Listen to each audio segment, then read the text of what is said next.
अब हम बात करेंगे बेटा अपने नेक्स्ट टॉपिक। अब बेटा एवरेज पावर ऑफ प्योर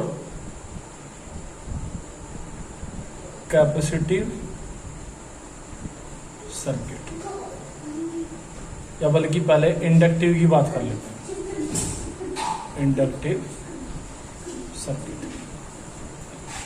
तो यानी कि अगर मैं एवरेज पावर निकालना चाहता हूं किसी प्योर इंडक्टिव सर्किट की, ठीक है, तो इंडक्टिव सर्किट पहले तो यही समझ लीजिए, और प्योर इंडक्टिव सर्किट में बेटा अंतर होता है, ठीक है। इंडक्टिव सर्किट में कैपेसिटर भी यूज होता है और आपका इंडक्टर भी, ठीक है। लेकिन अगर प्योर इंडक्टिव बोल दिया जाए तो मैं आपको बताऊंगा कि इनमें क्या अंतर होता है। तो प्योर इंडक्टिव में ई तो कितना होता है बेटा आपका ई नॉट साइन ओमेगा टी ही होता है, ठीक है। लेकिन अगर हम बात करें इंडक्टिव के केस में करंट की, तो हमने पढ़ा है कि I इक्वल्स टू कितना होता है बेटा आपका I nought sine omega T minus pi by 2, ये अंतर होता है, ठीक है। वहां पे हमने फाई यूज किया था जो कि दोनों को रिप्रेजेंट करता है। लेकिन अगर प्योर इंडक्टिव की बात है तो यहाँ पे आप फाई के प्लेस पर क्या यूज करेंगे बेटा आपका माइनस पाई बाय 2, ठीक है। अब आपको फिर से क्या निकालना है, इसका भी एवरेज पावर निकालना है।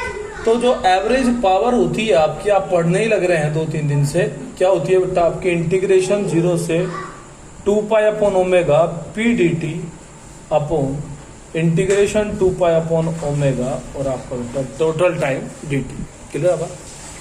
तो यहाँ पे अगर हम वैल्यूज पुट करते हैं तो 0 से 2 पाई अपॉन ओमेगा पी बराबर कितना होता है बेटा आपका ई आई, तो ये ई आई डी टी हो जाएगा।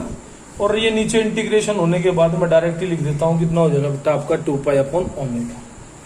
ये ओमेगा ऊपर लिख लूं, 2 पाई नीचे। तो यहां पे जब मैं इनकी दोनों की वैल्यू रखूंगा तो ई मेरा कितना है बेटा ई नॉट साइन ओमेगा टी है, और जो मेरा आई है वो कितना है बेटा I nought sine omega T minus pi by 2, और इनटू में कितना है बेटा आपका डी टी। क्लियर है? अब इसको इंटीग्रेट करने से पहले आप इसको थोड़ा सा सोल्व कर लीजिए। जो ई नोट आई नोट है ये तो बाहर आ जाएंगे, क्योंकि ये दोनों चीजें क्या है बेटा आपकी कांस्टेंट है। अंदर क्या बचेगा 0 से 2 पाई अपॉन ओमेगा, इसमें से मैं माइनस भी कॉमन ले लेता हूं, तो यहां तो ये साइन ओमेगा टी ही रहेगा, और यहाँ पे क्या माइनस कॉमन लेते ही क्या बन जाएगा sine pi by 2 minus omega T. तो sine pi by 2 minus theta क्या होता है बेटा आपका कोस थीटा। तो यानी कि इसको मैं लिख सकता हूं कोस ओमेगा टी और आपका डी टी। क्लियर बात? तो इसको इंटीग्रेट करने से पहले इसमें मैंने क्या काम किया, 2 से मल्टीप्लाई कर लिया और 2 से क्या कर दिया बेटा आपका डिवाइड। तो यहां पे आप देखेंगे कि ई नोट आई नोट ओमेगा, ये 2 बाहर ले लीजिए, ये 4 पाई हो जाएगा। अब आप इसको सबसे पहले लिख सकते हैं, ये थोड़ा यहां लिख लो, 2 पाई अपॉन ओमेगा, ये हो गया बेटा आपका 2 साइन ए कोसेक। तो 2 साइन ए कोसेक किसका फॉर्मूला होता है आपका साइन 2a का, यानी कि साइन 2 ओमेगा। ये मैंने इंटीग्रेशन करने के लिए ऐसा किया है, ठीक है बेटा।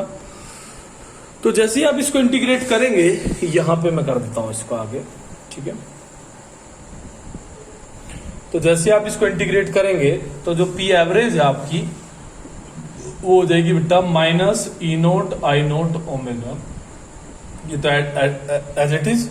साइन का इंटीग्रेशन क्या पढ़ते हैं minus cos 2 omega T upon 2 omega, और लिमिट कहां से कहां बेटा आपकी 0 से 2 पाई अपॉन ओमेगा तक।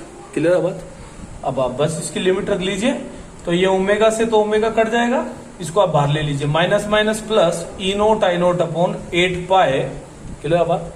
वैल्यू पुट कीजिए, पहले कोस 2 ओमेगा, टी की लिमिट है तो टी के प्लेस पर पहले आएगा 2 पाई अपॉन ओमेगा, माइनस कितना हो जाएगा बेटा आपका लोअर लिमिट कोस 0, ओमेगा से ओमेगा कटेगा, ई नोट आई नोट अपॉन 8 पाई, ये हो जाएगा बेटा कोस 4 पाई, जिसका वैल्यू होता है 1।